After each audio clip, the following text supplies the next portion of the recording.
Good morning, good afternoon, and good evening, depending on the time zone. This is advice or my opinion. I want to pass this information. If you are a traditional ruler or traditional highness, this advice is for you. If you are PG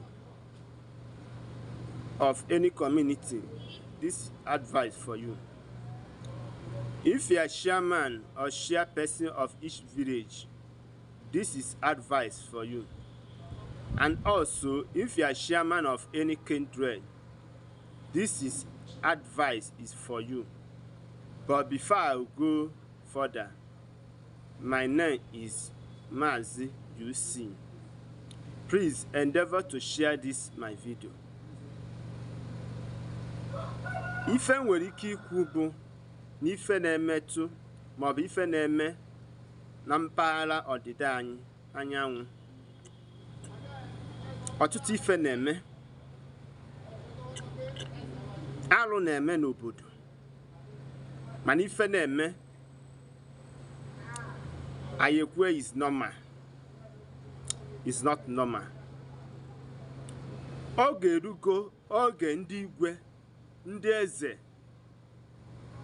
ndị na-achị obodo, ndị na-enekwa obodo anya, ndị nche na ngalaba dị iche iche ji wee anya wee nebaga ife dị na mmiri, maka ya bụ ife na-agwụsi ike na nke ikpeazụ a. Ife dị iche iche na-eme, ọ gịnị ka m na-ekwu maka ya? Oge erugo oge anyị ji eji wee na-enebara ife onye na-eme n'obodo anya. Ekwuwela m ife ekwuo ya kwa mgbe ma ọkwa ya chie ya ikishi, mana still ife na-eme.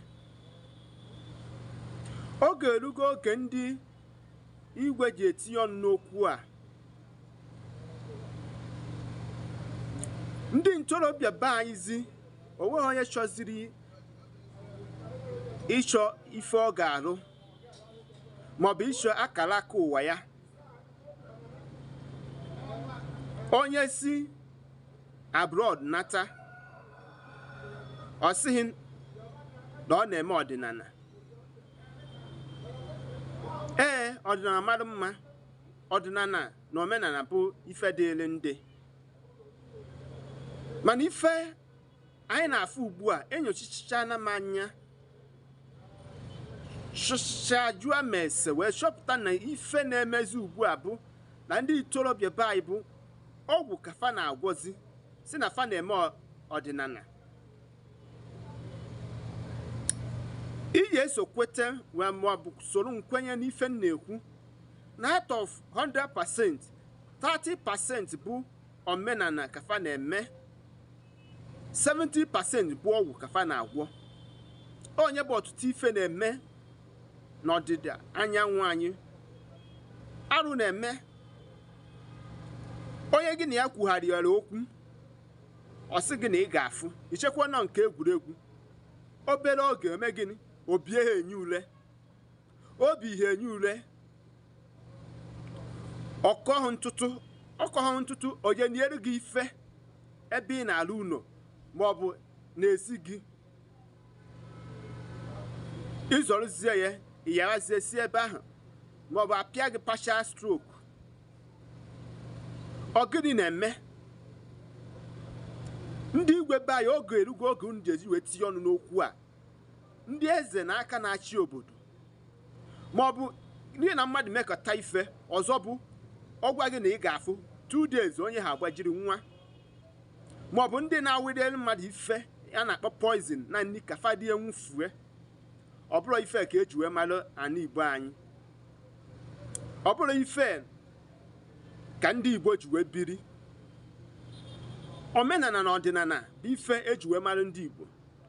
Ndị Igbo anaghị agwọta ọgwụ, mana nke ikpeazụ a ike nazi n'ikorobịa.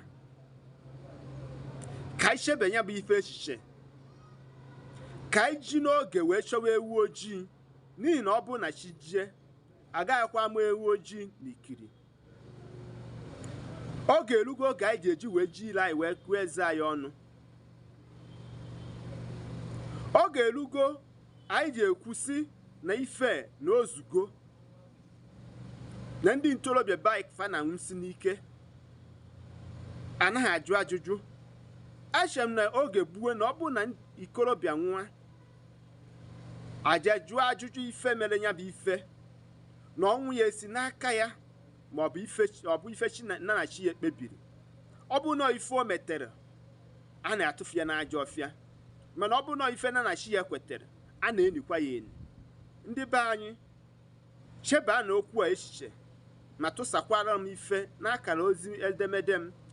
Ọ kwụsịkwa ka ọ ha n'onu onye mara asụ na-asụ anụ ikwe mana ịma ha asụ sụkwa ya n'ọkpa gị. Ekenekwa m.